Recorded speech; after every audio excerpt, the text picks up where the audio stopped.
Hi everyone, welcome to pen paper TNPSC. இந்த வீடியோவில் 12th history unit 1ஓட continuation பார்க்க போகிறோம். ஸோ எதுலேருந்து ஆரம்பிக்கும் அப்படின்னா, இந்தியாவில் சங்கங்கள் உருவாகுதல். ஸோ இந்தியாவில் அமைப்புகள் எப்படி உருவாகுது. அப்போ முதல்ல இங்கே கொடுத்துருக்கிறது மெட்ராஸ் மாகாணத்தில் கொடுத்துருக்காங்க. ஸோ மெட்ராஸ் மாகாணத்தில் ஆரம்பகால அமைப்புகள் ஒரு 2 கொடுத்துட்டு, அதற்கப்புறம் ஐஎன்சி இந்திய தேசிய காங்கிரஸ் எப்படி உருவாகுது அப்படிங்கிறத கொடுத்துருக்காங்க. இப்போ சென்னை வாசிகள் சங்கத்தை பொறுத்த முடியும் மெட்ராஸ் நேட்டிவ் அசோசியேஷன் MNA அப்படின்னு சொல்லுவாங்க. இது எப்போ இந்த அமைப்பு உருவாக்கப்படுது அப்படின்னா, இந்த தேதி ரொம்ப ரொம்ப ரொம்ப முக்கியம். 1852 பிப்ரவரி மாதம் 26ஆம் தேதி. ஸோ 26/2/1852. இங்கேயும் 2 வருது, இங்கேயும் 2 வருது, இங்கே 2 வருது. ஸோ ஞாபகம் வச்சுக்கணும். ஸோ 2 ஞாபகம் வச்சுக்கலாம். ஸோ அது எதுக்காக உருவாக்கப்பட்டது அப்படின்னா, மக்களுடைய கருத்துக்களை மக்களுடைய குறைகளை அரசாங்கத்திட்ட தெரிவிக்கிறதுக்காக தான். ஸோ பிரிட்டிஷ் அரசாங்கத்திட்ட மக்களுடைய குறைகளை தெரிவிக்கிறதுக்காக ஆரம்பிக்கப்பட்டது தான் இந்த மெட்ராஸ் நேட்டிவ் அசோசியேஷன், சென்னை வாசிகள் சங்கம். இதில் இருந்த பெரும்பாலானோர் அதிகமாக நிலம் வச்சுருக்கக்கூடியவங்களும் வணிகம் பண்ணுறவங்களும், ஸோ பிஸ்னஸ் பண்ணுறவங்களும் நிலம் வச்சுருக்கிறவங்களும் மெட்ராஸ் பிரசிடென்சியில் இருக்காங்க. ஸோ அவங்களால் ஏற்படுத்தப்பட்ட அமைப்பு தான் இந்த சென்னை வாசிகள் சங்கம். ஸோ இவங்க என்ன ஒரு 3 முக்கியமான விஷயத்தில் இவங்க பெட்டிஷன் கொடுக்குறாங்க. ஒன்று ரெவென்யூ, இன்னொன்று எஜுகேஷன், இன்னொன்று ஜுடிஷியல். அதாவது ரெவென்யூனா வருவாயில் என்ன பிரச்சனை இருக்குது அப்படிங்கிறத அவங்க பெட்டிஷனில் சொல்கிறாங்க. கல்வியில் என்ன பிரச்சனை இருக்குது, நீதித்துறையில் என்ன பிரச்சனை இருக்குது. ஸோ அப்போ வருவாயை பொறுத்த முடிக்கும் என்ன சொல்கிறாங்க அப்படின்னா, ஸோ அதுக்கு முன்னாடி இதில் கஜலு லக்ஷ்மி நரசு, ஸோ இதனுடைய ஃபவுண்டரில் ஒரு முக்கியமான நபர். ஸோ இவரால் தான் நிறுவப்பட்டது அப்படிங்கிற மாதிரி கொடுத்துருப்பாங்க. ஸோ கஜலு லக்ஷ்மி நரசு, ஸோ அவருடைய பேரை வச்சுக்கணும். ஸோ தேதி பார்த்தோம். இப்போ அது நிறுவனவருடைய ஒரு முக்கியமான ஆள் அப்படின்னு சொல்லிட்டு ஒருத்தவருடைய பேர் கொடுத்துருக்காங்க. ஸோ 2 விஷயம் என்ன அப்படின்னா, டிசம்பர் மாதம் 1852 இவங்க ஒரு பெட்டிஷன் சப்மிட் பண்ணுறாங்க பிரிட்டிஷ் பார்லிமெண்ட்டில். ஸோ அப்போ பிரிட்டிஷ் பாராளுமன்றம் இந்த சார்ட்டர் ஆக்ட், அதாவது 1853 பட்டய சட்டத்தை கொண்டு வர்றதை பற்றி டிஸ்கஸ் பண்ணிக்கிட்டு இருக்காங்க. ஸோ அந்த டிஸ்கஷனில் ஒரு முக்கியமான டிஸ்கஷன் என்ன அப்படின்னு பார்த்தோம்னா, இங்கிலீஷ் ஈஸ்ட் இந்தியா கம்பெனி, அதாவது கிழக்கிந்திய கம்பெனி ஆட்சியை இந்தியாவில் தொடரலாமா வேணாமா. ஸோ அந்த சமயத்தில் தான் இவங்க இந்த பெட்டிஷனை கொண்டு போய் பிரிட்டிஷ் பாராளுமெண்ட்டில் சப்மிட் பண்ணுறாங்க. ஸோ அதில் பெட்டிஷனில் இந்த 3 முக்கியமான விஷயம் சொல்கிறாங்க. என்ன அப்படின்னா, ரெவென்யூவில் என்ன, வருவாயில் என்ன பிரச்சனை, கல்வியில் என்ன பிரச்சனை, நீதித்துறையில் என்ன பிரச்சனை. ஸோ வருவாயை பொறுத்த முடிக்கும் ரயத்வாரி ஜமீன்தாரி சிஸ்டம் மூலியமாக, ரயத்வாரி ஜமீன்தாரி நடைமுறை மூலியமாக அந்த சிஸ்டம் கொண்டு வந்ததுக்கப்புறம் விவசாயிகள் ரொம்ப துன்பப்படுறாங்க. ஸோ ஜமீன்தார்களின் கைகள்லையும் பிரிட்டிஷ் கைகள்லையும் மாட்டி விவசாயிகள் ரொம்ப துன்பப்படுறாங்க. அதனால் எங்களுக்கு பழைய நடைமுறை வேணும். ஸோ இந்த ரயத்வாரி ஜமீன்தாரி சிஸ்டம் வர்றதுக்கு முன்னாடி என்ன நடைமுறை இருந்துச்சோ அந்த நடைமுறை வேணும் அப்படின்னு சொல்லுவாங்க. ஸோ வருவாய்த்துறையில் என்ன பிரச்சனை அப்படின்னா, இந்த நிலவரி பிரச்சனை. அதே மாதிரி நீதித்துறையில் என்ன பிரச்சனை அப்படின்னா, நீதிபதிகளாக நியமிக்கப்பட்டவர்களுடைய அந்த நீதி சார்ந்த அவர்களுடைய அறிவு திறமை சரியாக மதிப்பீடு செய்யலை, ஒரு விஷயம். 2வது என்ன அப்படின்னு பார்த்தோம்னா, இங்கே இருக்கிற வட்டார மொழி. இப்போ மெட்ராஸ் மாகாணத்தில் ஒரு நீதிபதி இருக்காங்க அப்படின்னா அவருக்கு தமிழ் தெரியணும்ல. ஸோ இங்கே வட்டார மொழியும் அவங்களுக்கு பெரிய அளவில் தெரியலை. ஸோ இந்த 2 பிரச்சனையினால் நீதித்துறையினுடைய செயல்பாடு ரொம்ப ரொம்ப கம்மியாக இருக்குது. ஸோ நீதித்துறை திறம்பட செயல்பட முடியலை அப்படின்னு சொல்கிறாங்க. அடுத்து கல்வியில் என்ன பிரச்சனை அப்படின்னு பார்த்தோம் அப்படின்னா, அதாவது அரசாங்கத்தினுடைய நிதி எல்லாமே இந்த கிறிஸ்டியன் மிஷனரி ஸ்கூலுக்கே போயிடுது. ஸோ அதாவது என்ன அப்படின்னா, மானிய உதவி திட்டத்தின் கீழ் சமய பரப்பு நிறுவனங்களின் கல்வி கூடங்களுக்கு அரசின் நிதி மடைமாற்றம் செய்யப்படுவதும் இம்மனுவில் சொல்லியிருக்காங்க அப்படின்னு சொல்கிறாங்க. அதாவது என்ன அப்படின்னா, கவர்மெண்ட் கொடுக்குற ஃபண்டு, அதாவது ஸ்டேட் தான் கவர்மெண்ட், அவங்க கொடுக்குற காசு மிஷினரி ஸ்கூலுக்கே போயிடுது. ஸோ கிறிஸ்டியன் மிஷினரி ஸ்கூலுக்கே போயிடுது அப்படிங்கிறதையும் இங்கே ஒரு குற்றச்சாட்டாக வைக்கிறாங்க. ஸோ 3 விஷயம் சொல்லியிருப்பாங்க. அந்த 3ஐயும் சொல்லியிருக்காங்க. ஒன்று ஜமீன்தார் ரயத்வாரி சிஸ்டம், 2வது ஜட்ஜஸோட அப்பாயின்மெண்ட்டை பற்றி சொல்லியிருக்காங்க, 3வது இந்த ஸ்டேட்டினுடைய, அதாவது கவர்மெண்ட்டோட காசு மிஷினரி ஸ்கூலுக்கே போயிடுது அப்படின்னு சொல்லியிருக்காங்க. ஸோ இப்போ இந்த பெட்டிஷனை மார்ச் மாதம் 1853 வந்து பிரிட்டிஷ் பார்லிமெண்ட்டில் டிஸ்கஸ் பண்ணுறாங்க. ஸோ அதனுடைய விளைவாக தான் ஹச்டி செய்மோர், ஸோ வச்சுக்கணும் இந்த பேரை, ஹச்டி செய்மோர், இந்திய சீர்திருத்த கழகத்தின் தலைவரான ஹச்டி செய்மோர் அக்டோபர் 1853, அதாவது டிசம்பர் 1852 வந்து சப்மிட் பண்ணியிருப்பாங்க. டிசம்பர் 1852 பெட்டிஷனை சப்மிட் பண்ணியிருப்பாங்க. அதை மார்ச் மாதம் 1853 அதை வந்து டிஸ்கஸ் பண்ணுறாங்க பிரிட்டிஷ் பாராளுமன்றத்தில். அதனுடைய விளைவாக அக்டோபர் 1853 ஹச்டி செய்மோரை அனுப்பி வைக்கிறாங்க. ஹச்டி செய்மோர் யாருன்னா இந்திய சீர்திருத்த கழகத்தினுடைய தலைவரை வந்து அனுப்பி வைக்கிறாங்க. ஸோ அவர் சில இடங்களெல்லாம் பார்வையிட்டிருப்பார். ஸோ அதெல்லாம் நம்ம அந்த இடத்த கொஞ்சம் ஞாபகம் வச்சுக்கலாம். ஸோ அவ்வளோதான். ஸோ இவங்களுடைய பெட்டிஷனுக்கான ரெஸ்பான்ஸ் என்ன அப்படின்னா அந்த ஹச்டி செய்மோர் வந்திருப்பார். ஸோ அதை மட்டும் இங்கே கூட ஞாபகம் வச்சுக்க வேண்டியது தான். ஸோ அதற்கப்புறம் என்ன அப்படின்னா இந்த 1853 பட்டய சட்டத்தை பற்றி தான் அங்கே டிஸ்கஸ் பண்ணிக்கிட்டு இருந்தாங்க அப்படின்னு சொல்லி பார்த்தோமா ஒரு ஸ்டேட்மெண்ட்டு. 1853 பட்டய சட்டத்தை பற்றி தான் டிஸ்கஸ் பண்ணிக்கிட்டு இருந்தாங்க அப்படின்னு சொல்லி பார்த்தோமா. இவங்க பெட்டிஷனை சப்மிட் பண்ண டயத்தில் அதை வந்து டிஸ்கஸ் பண்ணிக்கிட்டு இருக்காங்க. இப்போ 1853 பட்டய சட்டம் வெளியிடப்படுகிறது. அதில் வந்து பிரிட்டிஷ் ஈஸ்ட் இந்தியா கம்பெனி, அதாவது கிழக்கிந்திய கம்பெனியுடைய ஆட்சி தொடரலாம் அப்படின்னு சொல்லிடுறாங்க. ஸோ அதை எதிர்த்து இவங்க வந்து போராடுறாங்க. ஸோ இந்த சென்னை வாசிகள் சங்கம் வந்து அதை வந்து எதிர்த்து போராடுறாங்க. அப்போ என்ன வேண்டுகோள் வைக்கிறாங்க அப்படின்னா நேரடியாக, ஸோ அதாவது பிரிட்டிஷ் பாராளுமன்றத்திற்கு நேரடியாக பிரிட்டிஷ் மன்னராட்சி, பிரிட்டிஷ் ராணியினுடைய இதுக்கு கீழே நேரடியாக இந்தியாவை கொண்டு வரணும் அப்படின்னு சொல்லி போராடுவாங்க. ஸோ அதற்கப்புறம் அதில் தான் இவங்க இரண்டாவது பெட்டிஷனாக ஒன்று கொடுத்துருப்பாங்க. ஸோ ஃபஸ்ட்டு பெட்டிஷன் என்னன்னு பார்த்துட்டோம். இப்போ ரெண்டாவது ஒரு பெட்டிஷனை கொடுக்குறாங்க. ஸோ அதில் என்ன அப்படின்னு பார்த்தோம் அப்படின்னா அந்த பெட்டிஷனில் 14,000 பேர்கிட்ட கையெழுத்து வாங்கி கொடுப்பாங்க. ஸோ இந்த பாயிண்ட் வந்து ரொம்ப ரொம்ப முக்கியம். என்ன அப்படின்னா 1853 பட்டய சட்டம் வெளியிட்ட பிறகு அந்த கிழக்கிந்திய கம்பெனியுடைய ஆட்சி தொடரலாம் அப்படின்னு சொல்லிடுறாங்க. ஸோ அதனால் பிரிட்டிஷ் மகாராணியினுடைய நேரடி கட்டுப்பாட்டுக்குள்ளே இந்தியா வரணும் அப்படிங்கிறது சொல்லி இவங்க போராட்டம் நடத்துகிறாங்க. அதுக்கப்புறம் 14,000 பேர்கிட்ட கையெழுத்து வாங்கி அதை வந்து ஒரு பெட்டிஷனை அனுப்புகிறாங்க. என்ன அப்படின்னா இந்த கிழக்கிந்திய கம்பெனியுடைய ஆட்சி வந்து முடிவுக்கு கொண்டு வாங்க அப்படின்னு சொல்லி அந்த ரெண்டாவது பெட்டிஷனை கொடுக்குறாங்க. ஸோ அப்போ வந்து 2 பெட்டிஷன். ஸோ அதை 2 விஷயத்தை ஞாபகம். ஃபஸ்ட்டு பெட்டிஷனில் ஒரு 3 விஷயம் என்ன சொன்னாங்க. ரெண்டாவது பெட்டிஷன் வந்து கிழக்கிந்திய ஆட்சியை முடிவுக்கு கொண்டு வரணும் அப்படின்னு சொல்லிட்டாங்க. ஸோ அவ்வளோதான். அதற்கப்புறம் என்ன பார்த்தோம் அப்படின்னா இந்த லட்சுமி நரசு அப்படின்னு சொல்லி ஒருத்தவரை பார்த்தோமா. இவர் தான் இந்த நிறுவனவரில் ஒரு முக்கியமான நபர்னு சொல்லி. இவர் 1866 வந்து இறந்துடுறாரு. ஆற்றுல விழுந்து இறந்துட்டார். 2 ஆறு ஓடுது, அதுக்குள்ளே நடுவில் விழுந்து இறந்துட்டார். அப்போ 1866 இறந்துட்டாருன்னு ஞாபகம் வச்சுக்கணும். ஸோ இப்படி ஞாபகம் வச்சுக்கலாம் 2 ஆறுன்னு சொல்லி. அப்போ 1866 இறந்துட்டார். அதுக்கப்புறம் 1881 இதனுடைய செயல்பாடுகள் கொஞ்சம் கொஞ்சமாக கம்மியாகி 1881 இதனுடைய செயல்பாடுகள் முற்றிலுமாக நிறுத்திடுறாங்க. ஏன்னா அதுக்கப்புறம் அடுத்து முன்னெடுத்து கொண்டு போகிறதுக்கு யாரும் பெரிய அளவில் இல்லை, அதனால் நிறுத்திடுறாங்க. ஸோ இதனுடைய அச்சீவ்மெண்ட், இதனுடைய சாதனை என்ன அப்படின்னு பார்த்தோம் அப்படின்னா ஒரு அமைப்பு மூலியமாக 2 பெட்டிஷன் அப்படிங்கிறதே ஒரு பெரிய விஷயம். முதல்ல மெட்ராஸ் மாகாணத்தில் ஒரு அமைப்பு, அந்த அமைப்பில் சில நபர்கள்லாம் எல்லாத்தையும் திரட்டி மக்களுடைய கருத்துக்களாக வந்து போய் பிரிட்டிஷ் பாராளுமன்றம் முடிக்கும் 2 கம்ப்ளைண்ட், ஒரு 2 பெட்டிஷனை கொடுக்குறாங்க அப்படிங்கிறதே ஒரு பெரிய விஷயம். பட் என்ன அப்படின்னா இது வந்து மெட்ராஸ் மாகாணத்தை மட்டும்தான் இயங்குச்சு. மெட்ராஸ் மாகாணத்தை தாண்டி பெரிய அளவில் வெளியில் வந்து இதனுடைய செயல்பாடுகள் இல்லை. அதே மாதிரி இவங்களுடைய கண்ணோட்டமெல்லாம் எப்படி இருந்துச்சு அப்படின்னா கொஞ்சம் வசதியானவங்க, கொஞ்சம் பணக்காரர்கள், செல்வந்தர்களுடைய ஒரு கண்ணோட்டத்தில் தான் இருந்துச்சு. ஏன்னா இங்கே இருந்தவங்க எல்லாரும் எப்படிப்பட்டவங்க, பெரிய பெரிய வணிகம் பண்ணுறவங்க, நிலம் அதிகமாக வைத்திருக்கக்கூடியவர்கள். ஸோ அதனால் இவங்களுடைய கண்ணோட்டம் அப்படிங்கிறது கொஞ்சம் அப்படி தான் இருந்துச்சு. ஸோ அவங்களுடைய அந்த பணக்காரர் வசதியானவர்களுடைய கண்ணோட்டமாக தான் இருந்துச்சு.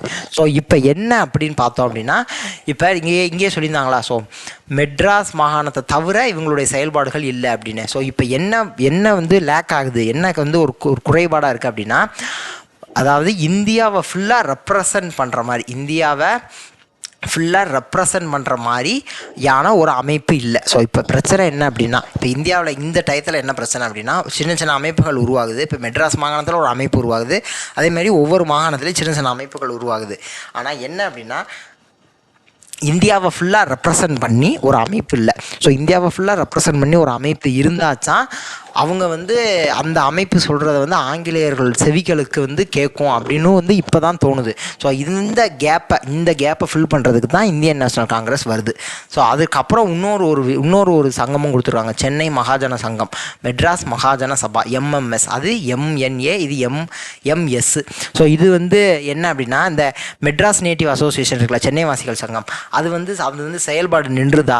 ஸோ அப்போ வந்து ஒரு வெற்றிடம் உருவாகுது. என்ன அப்படின்னா, இத்தனை காலம் ஒரு அமைப்பு இருந்துச்சு, ஆனால் இப்போ வந்து அந்த அமைப்பு இல்லை.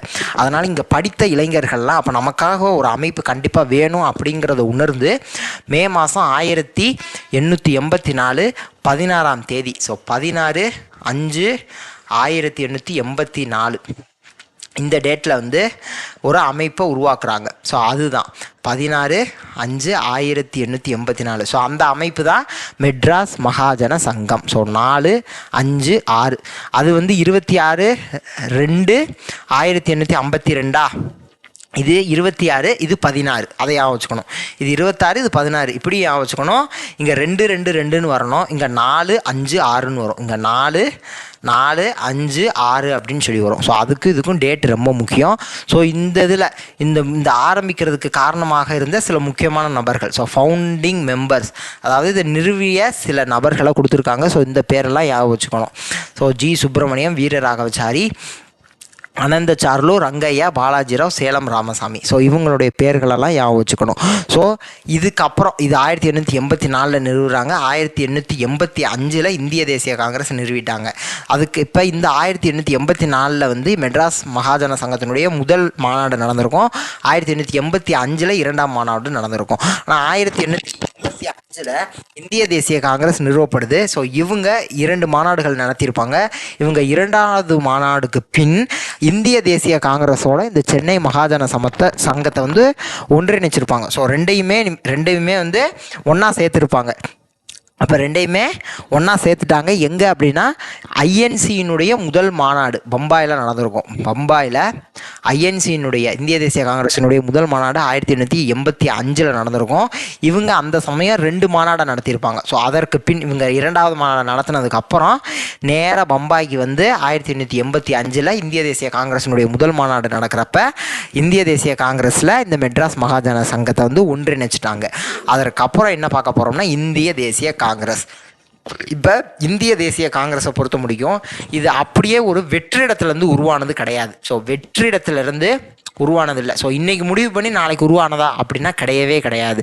என்ன அப்படின்னா, இவங்களுடைய அதாவது இவங்க போராடுறாங்க, அதே மாதிரி இவங்களுடைய கருத்துக்கள் எல்லாம் முன்வைக்கிறாங்க. பட் என்ன அப்படின்னா, இது எதுவுமே வந்து ஆங்கிலேயர்களுடைய செவிக்கு வந்து எட்டலை. காரணம் என்ன அப்படின்னா, ஒரு இந்தியாவை முழுக்க ரெப்ரசன்ட் பண்ணுறதுக்கு ஒரு அமைப்பு இல்லை அப்படின்னு ஒன்று தோணுது. ஸோ அதனுடைய விளைவாகத்தான் இந்திய தேசிய காங்கிரஸ் உருவாகுது. அப்போ எப்படி உருவாகுது அப்படின்னா, இது வந்து ஒரு டக்குன்னு இன்றைக்கி டிசைட் பண்ணி நாளைக்கு க்ரியேட் பண்ணது கிடையாது. அப்போ என்ன அப்படின்னா, அந்தந்த மாகாணத்தில் வந்து அவங்களுடைய குறைகளை சொல்கிறாங்க. ஆனால் அது வந்து ஆங்கிலேயர்களுடைய செவிக்கு எட்டலை, கேட்கலை. அவங்க வந்து அதுக்கு கரெக்டான ரெஸ்பாண்ட் பண்ணலை. அப்போ இந்தியாவை ஃபுல்லாக ரெப்ரசன்ட் பண்ணுற ஒரு ஆர்கனைசேஷன் இருந்துச்சு அப்படின்னா, அந்த அமைப்பு மூலிமா நம்ம கோரிக்கைகள் வைக்கிறப்ப ஆங்கிலேயர்கள் அதுக்கு செவி சாய்ப்பாங்க அப்படின்னு சொல்லி நிறுவப்பட்டது தான் இந்திய தேசிய காங்கிரஸ். ஸோ இது எப்படி என்ன அப்படின்னா, அப்போ என்னென்ன விஷயத்துக்காகலாம் இவங்க இந்திய மக்கள் வந்து ஆங்கிலேயர்களை எதிர்த்து போராடினாங்க. அப்போ அப்படி சொல்ல போய் தானே, அந்த போராடுறப்போ போய் தானே அந்த போராட்டத்துக்கு வந்து ஆங்கிலேயர்கள் வந்து ரெஸ்பாண்ட் பண்ணலை. ஸோ அப்போ ரெஸ்பாண்ட் பண்ணாதப்போ தான் ஒரு நமக்காக இந்திய அளவில் ரெப்ரசன்ட் பண்ணி ஒரே ஒரு அமைப்பு இருக்கணும்னு சொல்லி யோசிக்கிறாங்க. அப்போ என்னென்ன பிரச்சனைகளுக்காகலாம் போராடினாங்க அப்படிங்கிற விஷயத்தை தான் இங்கே சொல்ல வர்றாங்க. 1875 வந்து இந்தியன் டெக்ஸ்டைல் இண்டஸ்ட்ரி, அதாவது அங்கேருந்து இறக்குமதி பண்ணுறதுக்கு இங்கே புரியும். ஸோ 1875 இறக்குமதியாகும் பருத்தி இலை துணிகளின் மீது இறக்குமதி வரி விதிக்கப்பட வேண்டுமென ஜவுளி ஆலை உரிமையாளர்கள் இயக்கம் நடத்தினர். அதாவது 1875 வேறு நாட்டிலேருந்து இந்தியாவுக்கு இறக்குமதி பண்ணுறதுக்கு வந்து அதுக்கு நீங்கள் வரி விதிக்கணும். காரணம் என்ன அப்படின்னா, இங்கிலாந்துலேருந்து இந்தியாவில் இறக்குமதி பண்ணுறாங்க, அதுக்கு வரி விதிக்கலை. இப்போ இங்கிலாண்டில் வந்து ஃபேக்ட்ரி எல்லாமே இருக்குது. அதேமாதிரி அவங்க வந்து ரா மெட்டீரியல் இங்கே இந்தியாவிலேருந்து இங்கே இது வாங்கிட்டு போகிறாங்க, பருத்தி வந்து வாங்கிட்டு போகிறாங்க. அப்போ இந்தியாவிலேருந்து பருத்தியை கம்மியான விலைக்கு வாங்கிட்டு போய் அவங்க ஃபேக்ட்ரியில் அவங்க மேனுஃபேக்சர் பண்ணி திருப்பி இந்தியாவிலேயே வந்து அந்த துணியை வந்து விற்கிறாங்க. ஸோ அதனால் அவங்க கம்மியான விலைக்கு விற்க முடியும். ஆனால் இந்தியாவில் வந்து கைத்தறி நெசவு தான் அப்போ இருந்துச்சு. ஸோ அப்போ கைத்தறி நெசவு அப்படிங்கிறப்ப அதனுடைய விலை கொஞ்சம் அதிகமாக தான் இருக்கும். அப்போ இவங்க இறக்குமதி பண்ணுறதுக்கு வரி விதிச்சாங்க அப்படின்னா அவங்க இங்கிலாந்துலேருந்து தயாரிக்கிற துணிகளுக்கும் அதுக்காக அதனுடைய ரேட்டுமே கொஞ்சம், அதனுடைய விலையுமே கொஞ்சம் அதிகமாக இருக்கும். அப்போ இந்தியாவில் தயாரிக்கக்கூடிய துணிகளின் விலைக்கும் இங்கிலாந்தில் தயாரிக்கக்கூடிய துணிகளின் விலைக்கும் கிட்டத்தட்ட ரேட்டு ஒரே மாதிரி இருக்கும். அப்படிங்கிறதுக்காக 1875 நீங்கள் இறக்குமதி பண்ணுற துணிகளுக்கு வரி விதிக்கணும் அப்படின்னு சொன்னாங்க. இன்றளவுமே இருக்குல்ல. ஸோ இந்தியாவை பொறுத்த முடிக்கும் இன்றளவுமே இந்தியாவில் இறக்குமதி அங்கே வெளியிலேருந்து இம்போர்ட் பண்ணுற காருக்கெல்லாம் விலை டேக்ஸ் அதிகம் தான். காரணம் என்ன அப்படின்னா அது வந்து ஒரு லக்ஸுரி ப்ராடக்ட்டு, அதனால் அதுகளுக்கெல்லாம் வரி வந்து அதிகமாக விதிக்கணும் அப்படிங்கலாம் இருக்குல்ல.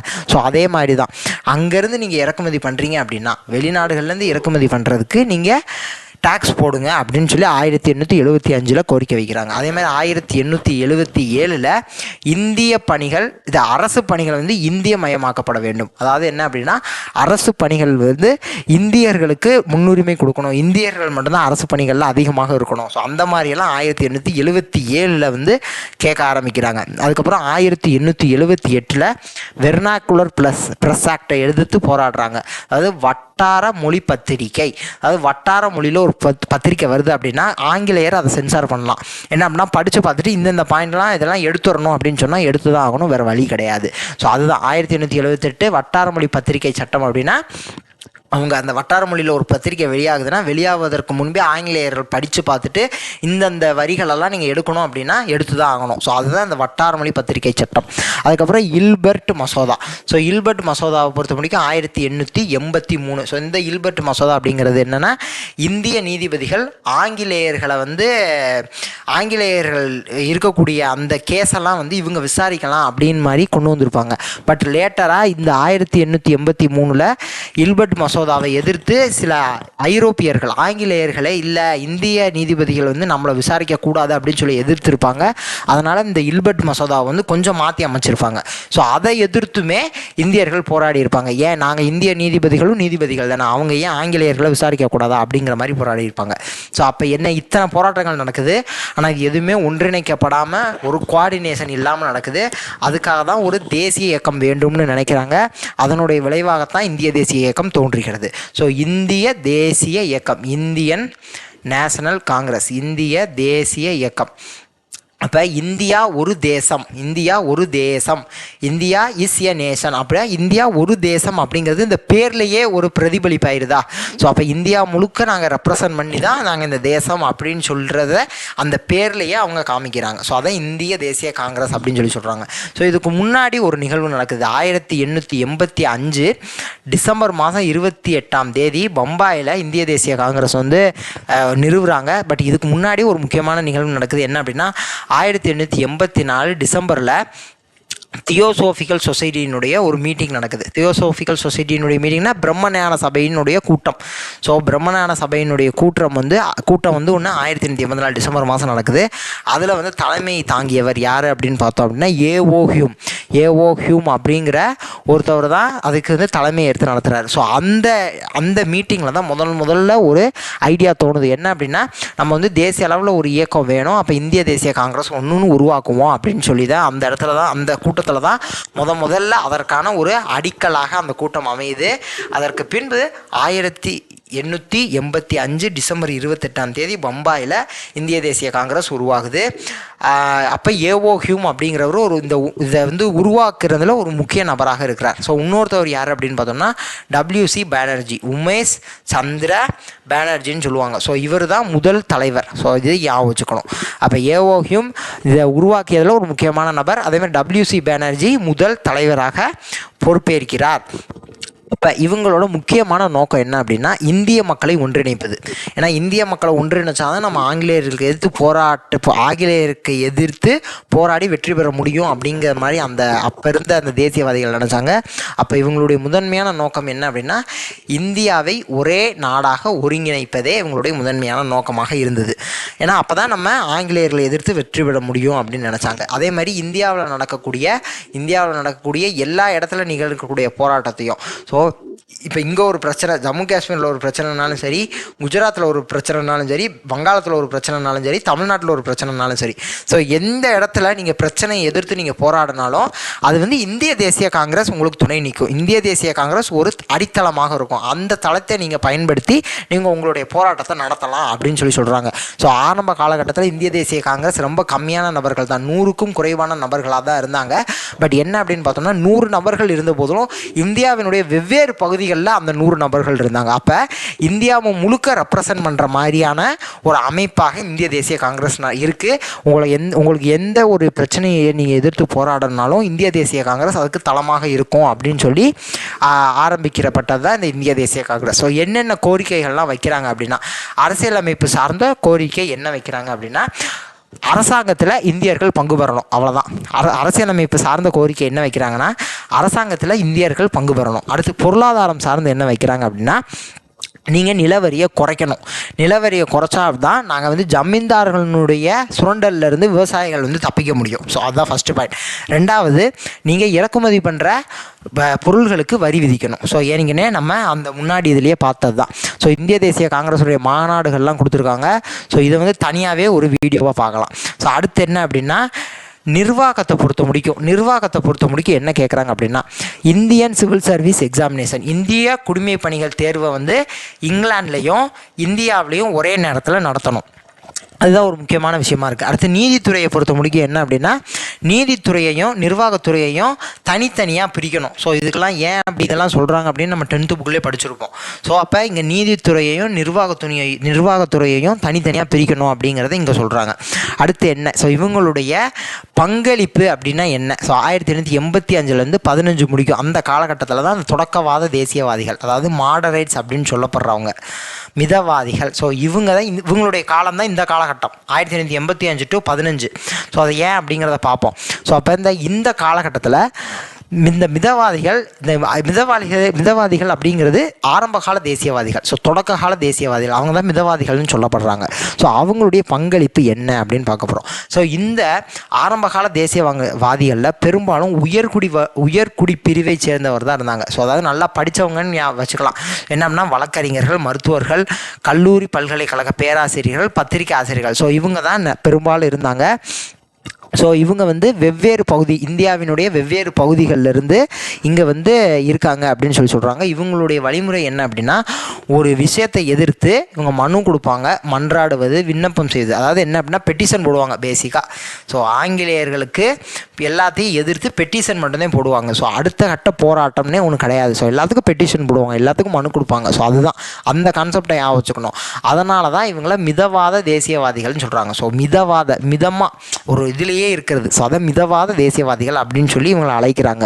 ஸோ இவங்க இதில் என்ன, இப்போ தான் இவங்க தேசியவாதிகள்னு ஒருத்தவங்க தோன்றுறாங்க. ஸோ இப்போ வந்து ஆங்கிலேயருக்கு எதிராக ஒரு வெறுப்புணர்ச்சி வந்து இந்தியாவில் பெரிய அளவில் இல்லை. ஸோ அது ஆக்சுவலி வெறுப்பு இருக்குமே தவிர, ஆனால் அது வந்து ஒரு முறையான ஒரு இது வந்து ஒரு புரிதல் வந்து மக்கள்கிட்ட இருக்காது. ஆங்கிலேயர்கள் நம்மளை எப்படி கொள்ளையடிக்கிறாங்க அப்படிங்கிற புரிதல் இருக்காது. ஆங்கிலேயர்கள் நம்மளை எப்படி அடக்கி ஆள்றாங்கங்கிற புரிதல் இருக்காது. ஸோ அதையெல்லாம் புரிய வைக்கிறது தான் இவங்களுடைய முதன்மையான நோக்கமாக இருந்துச்சு. ஏன்னா ஒரு விஷயம் வந்து ஏற்கனவே மக்கள்கிட்ட கொண்டு போய் சேர்த்துருந்தால் தான் அடுத்த கட்ட போராட்டத்துக்கு நம்ம நகர முடியும். அப்போ மக்கள்கிட்ட அந்த புரிதலே இல்லை அப்படிங்கிறப்ப இவங்க தான் அந்த புரிதலை வந்து உண்டாக்குறாங்க. அதே நேரத்தில் மக்கள்கிட்ட எல்லாருக்கிட்டையும் நம்ம எல்லாரும் ஒரே நாடு அப்படிங்கிற உணர்வையும் இவங்க தான் கொண்டு போய் சேர்க்குறாங்க. அதற்கு பின்பு என்ன அப்படின்னு பார்த்தோம்னா 1890களின் பிற்பகுதியில், அதாவது 1890s கொஞ்சம் அடுத்தது 1894-95 அந்த ஏரியான்னு ஞாபகம் வச்சுக்கோங்க.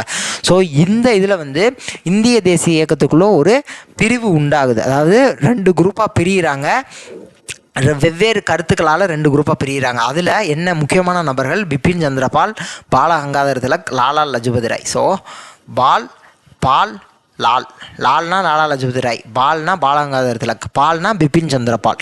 ஸோ இவங்க 3 பேரும் மனுக்கள் கொடுக்கறது மூலியமாக நம்ம வந்து ஒரு பெரிய தீர்வை எட்ட முடியாது, அதனால் நம்ம ஒரு தீவிரமான அணுகுமுறையை அணுகணும் அப்படின்னு சொல்கிறாங்க. ஸோ தீவிரமான அணுகுமுறை அப்படின்னா நம்ம மனுக்கள் கொடுக்கறத தாண்டி அடுத்த கட்ட நடவடிக்கைக்கு போகணும். ஸோ இப்படி தீவிரமான நடைமுறைகளை அணுகணும்னு சொல்கிற இவங்க தான் தீவிர தேசியவாதிகள் என்று அழைக்கப்படுகின்றனர். ஸோ அவங்க பெட்டிஷன் கொடுக்குறாங்க, அப்போ மிதமாக இருக்காங்க, அதனால் மிதவாதிகள். இவங்க அடுத்த கட்ட நடைமுறைக்கு ஒரு தீவிரமான அணுகுமுறையை அணுகணும் அப்படின்னு சொல்கிறாங்க. அதாவது ஆங்கிலேயர்களை நேரடியாக எதிர்க்கணும் அப்படிங்கிற அந்த வார்த்தை இருக்கு பாருங்க. ஸோ எதிர்க்கணும்னு சொல்கிறதுனால இவங்க வந்து தீவிர தேசியவாதிகள் அப்படின்னு சொல்கிறாங்க. ஸோ இவங்களுடைய நோக்கம் வந்து 1897 திலகர் வந்து ஒரு ஸ்டேட்மெண்ட் சொல்லியிருப்பார். அதற்கு பின்பு இவங்களுடைய நோக்கமானது இன்னுமே தெளிவுபடுத்தப்பட்டிருக்கும். ஸோ இந்த தீவிர தேசியவாதிகள் நோக்கமானது 1897 அப்புறம் இன்னுமே தெளிவுபடுத்தப்பட்டிருக்கும். அப்ப திலகர் என்ன சொன்னார் அப்படின்னா, சுயராஜ்யம் எனது பிறப்புரிமை, அதை அடைந்தே தீருவேன். அப்ப சுயராஜ்யம் தான் எனக்கு வேணும், நீங்க கேட்கிற மாற்றங்கள் எனக்கு வேணாம். நீங்க சீர்திருத்தம் கேட்குறீங்க, மிதவாதிகள் சீர்திருத்தம் தான் கேட்குறீங்க, இதுல சீர்திருத்தம் கொண்டு வாங்க, நிர்வாகத்தில் சீர்திருத்தம் கொண்டு வாங்க. நம்ம பார்த்தோம்ல அவங்களுடைய கோரிக்கைகள்லாம் பார்த்தோம், அரசியலமைப்பில் என்ன கோரிக்கை வைக்கிறாங்க, நிர்வாகத்தில் என்ன கோரிக்கை வைக்கிறாங்கன்னு பார்த்தோம். ஆனால் இப்போ திலகர் என்ன சொல்றாரு அப்படின்னா, சுயராஜ்யம் எனக்கு வேணும்ப்பா, நீ இனிமேல் நீ எனக்கு சீர்திருத்தம்லாம் கொண்டு வர வேணாம், நீ எதுலேயும் நீ ரீஃபார்ம் பண்ண வேணாம், நீ இப்போ நிர்வாகத்திலேயோ நீதித்துறையிலையோ மாற்றங்கள் கொண்டு வர வேணாம், எனக்கு நீ சுயராஜ்யத்தை கொடுங்க, ஏன்னா சுயராஜ்யங்கிறது என்னுடைய பிறப்புரிமை, அதை வந்து எனக்கு கண்டிப்பாக வேணும். ஸோ இந்த ஸ்டேட்மெண்ட் ரொம்ப முக்கியம். Swaraj is my birth right and I shall have it. சுயராஜ்யம் எனது பிறப்புரிமை, அதை அடைந்தே தீர்வேன் அப்படிங்கிற ஸ்டேட்மெண்ட் வந்து திலகரனுடைய ஸ்டேட்மெண்ட் 1897 1897 இந்த ஸ்டேட்மெண்ட்டை சொல்கிறாரு. அப்போ மாடரேட்ஸும் சரி, அதாவது மிதவாதிகளும் சரி, எக்ஸ்ட்ரீமிஸ்ட்டும் சரி, தீவிர தேசியவாதிகளும் சரி, ஒருத்தர் விமர்சிச்சுக்கிறாங்க. இவங்களுடைய மெத்தடு வேறு, இவங்களோட மெத்தடு வேறு. பட் இப்படி இருந்தாலுமே இவங்க 2 பேரும் வேற எதிரெதிர் துருவங்கள் கிடையாது. ஸோ 2 பேருமே தேசியவாதிகள் தான், இவங்களுடைய வழிமுறைகள் தான் வேறையே தவிர இவங்க 2 பேரும் ஆப்போசிட் கிடையாது. அப்போ 1905 வங்க பிரிவினை நடக்குது. ஸோ அதற்கு பின்பு 1905 பெங்கால் பார்ட்டிஷன், வங்க பிரிவினை நடந்ததுக்கு அப்புறம் இவங்க தீவிர தேசியவாதிகள் எக்ஸ்ட்ரீமிஸ்ட் சொல்கிற ஒரு சில கருத்துக்களை மிதவாதிகள் ஏற்றிருப்பாங்க. ஸோ அப்போ 2 பேரும் சேர்ந்து தான் தேசிய இயக்கத்தை கொண்டு போயிருப்பாங்க. ஸோ அதனால் இவங்க வந்து வெவ்வேறு எதிரெதிர் துருவங்கள் கிடையாது. ஸோ 2 பேருமே தேசியவாதிகள் தான் அப்படிங்கிற விஷயத்த சொல்கிறாங்க. அதேமாதிரி இந்திய தேசிய இயக்கம், இந்திய தேசிய காங்கிரஸ் உருவானப்போ 1885 உருவானப்போ 3 1 பங்கு 3 பேர் இருக்காங்க அப்படின்னா ஒருத்தர் அதில் இதழாளராக தான் இருப்பார். ஸோ ஜேர்னலிஸ்டாக தான் இருப்பார். ஸோ அப்போ யாரெல்லாம் என்னென்ன பத்திரிக்கை நடத்துனாங்க அப்படிங்கிறத மட்டும் சொல்லியிருப்பாங்க. So Dadabhai Naoroji, voice of India, Rast Goftar 2 பத்திரிக்கை தாதாபாய் நவ்ரோஜி. அடுத்து சுரேந்திரநாத் பானர்ஜியை பொறுத்த முடியும் பெங்காலிங்கிற ஒரு பத்திரிகை நடத்தியிருப்பார். பாலகங்காதர் திலக், கேசரி, மராத்தா 2. பாலகங்காதர் திலக், கேசரி மற்றும் மராத்தா. ஸோ பாலகங்காதர் திலக் மகாராஷ்டிராவை சேர்ந்தவர். ஸோ அப்போ மகாராஷ்டிராவை சேர்ந்ததுனால வெறும் மராத்தா அப்படின்னு சொல்லி ஒரு பத்திரிகை நடத்துகிறாரு அப்படின்னு சொல்லி ஞாபகம் வச்சுக்கலாம். அதே மாதிரி முதல் முறையாக இந்தியாவில், ஸோ இந்த பத்திரிகைலாம் ஞாபகம் வச்சுக்கணும். அதுக்கப்புறம் என்ன பார்த்தோம் அப்படின்னா, முதல் முறையாக இந்தியாவில் பத்திரிகையை யூஸ் பண்ணி ஆங்கிலேயருக்கு எதிராக ஒரு பெரிய அளவில் பொதுமக்கள்கிட்ட கருத்தை கொண்டு போய் சேர்க்குறாங்க. ஆங்கிலேயருக்கு எதிரான கருத்துக்களை முதல்ல பத்திரிகை யூஸ் பண்ணி இந்த காலகட்டத்தில் தான் ஆங்கிலேயருக்கு எதிரான ஒரு கருத்துக்களை கொண்டு போய் மக்கள்கிட்ட சேர்க்குறாங்க. ஸோ அதுக்கப்புறம் பாலகங்காதர் திலக்கை பற்றி கொடுத்துருக்காங்க. ஸோ பாலகங்காதர் திலக் தான் முதல்ல எல்லாராலையும் அப்படின்னா மத்திய தர வகுப்பினர், ஸோ மிடில் கிளாஸ் அப்படின்னு சொல்லி சொல்கிறோம்ல, மிடில் கிளாஸாலையும் விவசாயிகளாலையும் கைவினை கலைஞர்கள், தொழிலாளர்கள்னு சொல்லி எல்லாருமே விடுதலை போரில் பங்கு பெற முடியும் அப்படின்னு நம்பினவர் திலகர் தான். ஸோ முதல்ல நம்பினவர் திலகர் தான். ஸோ இவர் தேசிய அளவில் நம்ம ஒரு எதிர்ப்புக்கு, அதாவது நாடு தழுவிய எதிர்ப்புக்கு இவர் அழைப்பு விடுத்திருப்பார். ஸோ அதாவது நேஷ்னல் லெவலில், தேசிய அளவில் நம்ம ஆங்கிலேயர்களை எதிர்க்கணும் அப்படின்னு சொல்லி முதல்ல அழைப்பு விடுத்திருப்பார். ஸோ 1897 ஜூலை 27, ஸோ தேசிய நாடு தழுவிய எதிர்ப்புக்கு இவர் அழைப்பு விடுத்திருப்பார். ஸோ இந்த ஸ்டேட்மெண்ட்டை ஞாபகம் வச்சுக்கணும், அவ்வளோதான். அதாவது தேசிய அளவில், இந்திய அளவில் நம்ம எதிர்க்கணும் அப்படின்னு சொல்லியிருப்பார். அதுக்கப்புறம் 1897 1897 ஜூலை 27, அதாவது 27/7/97 இந்த தேதியில் இவரை கைது பண்ணியிருப்பாங்க. எந்த செக்ஷனில் அப்படின்னா பிரிவு 124A, பிரிவு 124A. நம்ம ஏற்கனவே பார்த்துருப்போம் பிரிவு 124 ஏனா என்ன அப்படின்னு சொல்லி. அதாவது ஐபிசி 1870 செக்ஷன் 124A, அதாவது அரசுக்கு எதிராக வெறுப்புணர்வு கொண்டு போய் மக்கள்கிட்ட சேர்த்தோம் அப்படின்னா அதில் வந்து கைது செய்வாங்க. ஸோ அந்த செக்ஷனில் தான் இவங்களையும் கைது செஞ்சுருக்காங்க. அதே மாதிரி இவங்க கேட்ட முக்கியமான விஷயம் என்னென்ன அப்படின்னு பார்த்தோம் அப்படின்னா, இந்த தேசியவாதிகள் கேட்ட முக்கியமான விஷயம் அப்படின்னா எக்ஸ்பிரஷன், பேசுவதற்கான உரிமை, கருத்து சுதந்திரம் எனக்கு வேணும்ப்பா, என் கருத்தை நான் தெரிவிக்கணும், அதுக்கு எனக்கு சுதந்திரம் கொடுங்க. அதே மாதிரி பத்திரிகை சுதந்திரம். ஸோ இந்த 2 விஷயத்தையும் இவங்க வந்து முக்கியமாக கேட்டாங்க அப்படிங்கிற மாதிரி எனக்குள்ளே ஞாபகம் வச்சுக்கணும். அதுக்கப்புறம் நவ்ரோஜியும் அவர் முன்வைத்த சுரண்டல் கோட்பாடும். ஃபஸ்ட்டு தாதாபாய் நவ்ரோஜியை பற்றி பார்ப்போம், அதுக்கப்புறம் அவருடைய சுரண்டல் கோட்பாடை பற்றி பார்க்குறோம். ஸோ இந்திய தேசியத்தின் முதுபெரும் மனிதர், grand old man of Indian nationalism. So இங்கிலீஷ்லேயும் ஞாபகம் வச்சுக்கணும், தமிழ்லையும் ஞாபகம் வச்சுக்கணும். இவர் எப்படி அழைக்கிறாங்க அப்படின்னா grand old man of Indian nationalism, இந்திய தேசியத்தின் முதுபெரும் மனிதர். அதுக்கப்புறம் இவர் எங்கெங்கெல்லாம் தேர்ந்தெடுக்கப்படுகிறார், எங்கெங்கெல்லாம் எலெக்ட் பண்ணப்படுகிறார் அப்படிங்கிறத பார்க்குறோம். 1870களில் பம்பாய் மாநகராட்சி கழகத்திற்கும் நகரசபைக்கும், 1870ல் பம்பாய் முனிசிபல் கார்பரேஷனுக்கும் டவுன் கவுன்சிலுக்கும், இதை ஞாபகம் வச்சுக்கணும். அடுத்து 1892ல் பிரிட்டிஷ் பாராளுமன்றம், இதையும் ஞாபகம் வச்சுக்கணும். அதுக்கப்புறம் என்ன பார்க்கணும் அப்படின்னா இவருடைய 2 முக்கியமான அமைப்பு. ஸோ இவர் நிறுவிய 2 முக்கியமான அமைப்புகள், லண்டனில் 2 அமைப்பு நிறுவியிருப்பார். 1865 ஒன்று, 1866 ஒன்று. 65 இந்திய சங்கம், இந்தியன் சொசைட்டி. 66 கிழக்கிந்திய கழகம், ஈஸ்ட் இந்தியன் அசோசியேஷன். ஸோ 2 அமைப்பு இவர் வந்து நிறுவியிருப்பார். ஸோ அடுத்த பாயிண்ட் என்ன கொடுத்துருக்காங்க அப்படின்னா இவர் வந்து 3 முறை 3 டைம்ஸ் வந்து இந்திய தேசிய காங்கிரஸ் ஐஎன்சியினுடைய பிரசிடெண்ட்டாக இருந்திருப்பார், தலைவராக இருந்திருப்பார். ஸோ அடுத்த பாயிண்ட் என்ன அப்படின்னா இவரோட ஒரு புக்கு, இந்தியாவில் வறுமையும் பிரிட்டிஷ் தன்மையற்ற ஆட்சியும், poverty and British rule in India. So இதுவும் இங்கிலீஷ்லையும் வச்சுக்கணும், தமிழ்லையும் வச்சுக்கணும். 1901. ஸோ இந்த வருஷத்தில் இவர் பப்ளிஷ் பண்ணியிருப்பார். இதில் தான் இவர் செல்வ சுரண்டலை பற்றி சொல்லியிருப்பார். அதாவது என்ன அப்படின்னா ஒரு நாட்டில் டேக்ஸ் கலெக்ட் பண்ணுறாங்கன்னா அந்த நாட்டினுடைய நலனுக்காக தான் அதை பயன்படுத்தணும். ஆனால் இந்தியாவில் கலெக்ட் பண்ணுற டேக்ஸ் வந்து இங்கிலாண்டினுடைய நலனுக்காக பயன்படுத்தப்படுகிறது அப்படின்னு சொல்லியிருப்பார். அதே மாதிரி 1835 1872 இந்த காலகட்டத்தில் ஒவ்வொரு வருஷமும் கிட்டத்தட்ட 13 மில்லியன் பவுண்டு மதிப்புடைய பொருட்கள் வந்து இந்தியாவிலேருந்து இங்கிலாந்துக்கு கொண்டு போகிறாங்க. ஆனால் 13 மில்லியன் பவுண்டு பணம் வந்து திருப்பி இந்தியாவுக்கு வரணும்ல, இங்கேருந்து பொருட்களை கொண்டு போகிறாங்க அப்படின்னா அங்கேருந்து திருப்பி பணம் வரணும்ல. ஆனால் அந்த அளவுக்கு பணம் வரமாட்டேங்குது, அதனால் இந்தியாவுக்கு நஷ்டம் ஏற்படுது, அதனால் இந்தியா முன்னேறலை அப்படிங்கிற விஷயத்த சொல்கிறாரு. அதே மாதிரி எந்தெந்த காரணங்களுக்காகலாம் பணம் கொண்டு போகிறாங்க, ஈஸ்ட் இந்தியன் கம்பெனி. ஸோ இது கம்பெனி அப்படின்னா ஈஸ்ட் இந்தியன் கம்பெனிங்கிறது ஒரு கம்பெனி. அப்போ கம்பெனினா ஷேர் ஹோல்டர்ஸ் இருப்பாங்களா, பங்குதாரர்கள். அந்த பங்குதாரர்களுக்கு ப்ராஃபிட்டில் ஷேர் கொடுக்கணும்ல. ஏன்னா ஈஸ்ட் இந்தியன் கம்பெனி இந்தியாவில் ஆட்சி பண்ணுறாங்க, அப்போ அதனுடைய பங்குதாரர்களுக்கு ப்ராஃபிட்டில் ஷேர் கொடுக்கணும். ஸோ அதுக்காக கொண்டு போகிறாங்க. அதேமாரி இந்தியாவில் ரயில்வேஸ் வந்து இப்போ இது பண்ணிக்கிட்டு இருக்காங்க, ரயில்வேஸ் கொண்டு வந்துக்கிட்டு இருக்காங்க. அப்போ அதுக்கு வந்து இங்கிலாண்டில் இருக்கிறவங்கக்கிட்ட வந்து கடன் வாங்கியிருப்பாங்க இங்கே ரயில்வேஸ் கொண்டு வர்றதுக்காக. ஸோ அதுக்கு வட்டி கொடுக்கணும். அதே மாதிரி ஈஸ்ட் இந்தியன் கம்பெனி கீழே இந்தியாவில் வேலை பார்த்துருப்பாங்களே. ஸோ இந்தியாவில் ஈஸ்ட் இந்தியன் கம்பெனி ரூல் பண்ணிக்கிட்டு இருக்கு. அப்போ அங்கே வேலை பார்த்தவங்க ரிட்டையர் ஆகிருப்பாங்க. ஸோ ஈஸ்ட் இந்தியன் கம்பெனியில் இந்தியாவில் வேலை பார்த்தவங்க, ஈஸ்ட் இந்தியன் கம்பெனிக்கு கீழே இந்தியாவில் வேலை பார்த்துட்டு ரிட்டையர் ஆனவங்களுக்கு பென்ஷன் கொடுக்கணும், ஓய்வூதியம் கொடுக்கணும். ஸோ அதுக்காக அந்த பொருட்கள் எல்லாம் கொண்டு போகிறாங்க. அதே மாதிரி இந்தியாவிலையும் இந்தியாவுக்கு வெளியேயும் ஈஸ்ட் இந்தியன் கம்பெனி வந்து நிலத்தை கைப்பற்றுறதுக்காகவும் நிறையா போர் நடத்தியிருப்பாங்க. ஸோ வாருக்காக, ஸோ அந்த போர்களுக்காக இவங்க வந்து கடன் வாங்கியிருப்பாங்க இங்கிலாண்டிலிருந்து. ஸோ அதுக்கு வட்டி கட்டணும். ஸோ இந்த மாதிரியான காரணங்களுக்காகலாம் இங்கேருந்து பொருட்கள் ஏற்றுமதி செய்யப்படுது அப்படின்னு சொல்லி தாதாபாய் நவ்ரோஜி சொல்கிறாரு. ஸோ இது எல்லாம் என்ன பேரில் கொண்டு போய்கிட்டு இருக்காங்க அப்படின்னா ஹோம் சார்ஜஸ், தாயக கட்டணம் அப்படிங்கிற பேரில் கொண்டு போய்கிட்டு இருக்காங்க. இதனால் ஒவ்வொரு வருஷமும் 30 மில்லியன் பவுண்டு வந்து இந்தியாவுக்கு நஷ்டம் ஏற்படுது அப்படின்னு சொல்கிறாரு. ஸோ 1835 to 72 காலகட்டத்தில் ஒவ்வொரு வருஷமும் 13 மில்லியன் பவுண்டு மதிப்புடைய பொருள்கள் வந்து கொண்டு போகிறாங்க. ஆனால் அதுக்கு பதிலாக நமக்கு அந்த அளவுக்கு பணம் வரலன்னு சொல்கிறாரு. ஸோ என்னென்ன காரணங்களுக்காகலாம் பொருட்களை கொண்டு போகிறாங்கன்னு சொல்லி அந்த காரணங்களெல்லாம் சொல்கிறாரு. அதற்கு பின்பு இதனால் ஒவ்வொரு வருஷமும் 30 மில்லியன் பவுண்டு இந்தியாவுக்கு நஷ்டம் ஏற்படுது அப்படிங்கிற விஷயத்த சொல்கிறாரு. Book back answer. So first question answer மட்டும் சொல்லிடுறேன். காந்தியடிகள் எப்போ தென்னாப்பிரிக்காவிலேருந்து இந்தியா வர்றாரு? 1915. அதுக்கப்புறம் ஆங்கில கல்வி சட்டம் வந்து எப்போ வருது? 1835. ஸோ இதில் வந்து மாறுபற்ற ஒன்று அப்படின்னா அரவிந்த கோஷ். ஏன்னா மீதி 3 பேரும் ஓரியன்டலிஸ்ட்.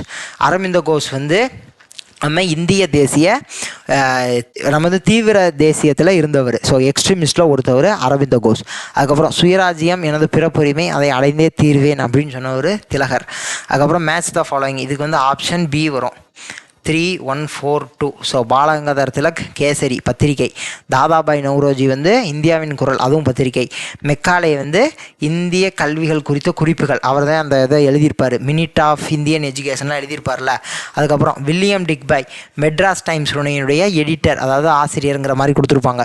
ஸோ அடுத்து 6வது கேள்வி, எது வந்து கரெக்டாக பொருந்திருக்கு அப்படின்னா மெட்ராஸ் நேட்டிவ் அசோசியேஷன் 1852 கரெக்டாக பொருந்திருக்கு. ஸோ இண்டிகோ கழகம் 59-60 காலகட்டம். ஆங்கில கல்வி சட்டம் 35. அடிமை முறை ஒழிப்பு வந்து 43. ஸோ 4-3-7 ஞாபகம் வச்சுக்கணும். அடிமை முறை ஒழிப்பு வந்து 43. அதுக்கப்புறம் கரெக்டாக அந்த ஆர்டரில், அதாவது காலவரிசையின்படி ஆர்டர் கேட்டிருக்காங்க. ஸோ கிழக்கிந்திய கழகம் 1866, மெட்ராஸ் மகாஜன சங்கம் 1884, சென்னை வாசிகள் சங்கம் தான் 1852. அடுத்து இந்திய சங்கம் 1865, தாதாபாய் நவ்ரோஜி. அடுத்து 8வது கொஸ்டின், இந்திய தேசிய காங்கிரஸை நிறுவியவர் ஏஓ ஹியூம். அடுத்து இந்திய தேசிய காங்கிரஸினுடைய முதல் தலைவர் WC பானர்ஜி. இந்தியாவின் முதுபெரும் மனிதர் தாதாபாய் நவ்ரோஜி. பூவர்ட்டி அண்ட் அன்பிரிட்டிஷ் ரூலை எழுதினவர், அதுவும் தாதாபாய் நவ்ரோஜி. அடுத்து ஒரு கூற்று காரணம், ஆங்கில அரசாங்கம் தடையற்ற வணிக கொள்கையை பின்பற்றியது. ஆமாவா? ஆமாம். இங்கிலாந்தில் தடையற்ற வணிக கொள்கையினால் இந்தியா நன்மை பெற்றது. நன்மை இல்லை, நமக்கு பெரிய தீமை இதே. அப்போ காரணம் தவறு, அப்போ கூற்று சரி, காரணம் தவறு. அடுத்து திருப்பி கூற்றுதேன். ஸோ இதில் வந்து எதெல்லாம் சரி அப்படின்னு கேட்டிருக்காங்க. 1866 ஆண்டில் 1.5 மில்லியன் மக்கள் ஒரிசாவில் பட்டினியாவில் இறந்தனர். கரெக்டு. பஞ்சகாலத்தில் 200 மில்லியன் பவுண்ட் அரிசியை பிரிட்டனுக்கு ஆங்கில அரசு ஏற்றுமதி செஞ்சாங்க, அதுவும் கரெக்டு தான். ஸோ ஒரிசா பஞ்சம் தான் தாதாபாய் நவ்ரோஜியை வந்து இந்திய வறுமை குறித்து ஆகவே வாழ்நாள் ஃபுல்லாக மேற்கொண்டு தூண்டியது. ஸோ இதுவும் correct. So all the above இவை அனைத்துமே கரெக்டு தான். ஸோ அடுத்து ஸோ அவ்வளோதான், புக் பேக் கொஷின் முடியுது. ஸோ இந்த லெசன் முடிஞ்சிருச்சு. Thank you to all.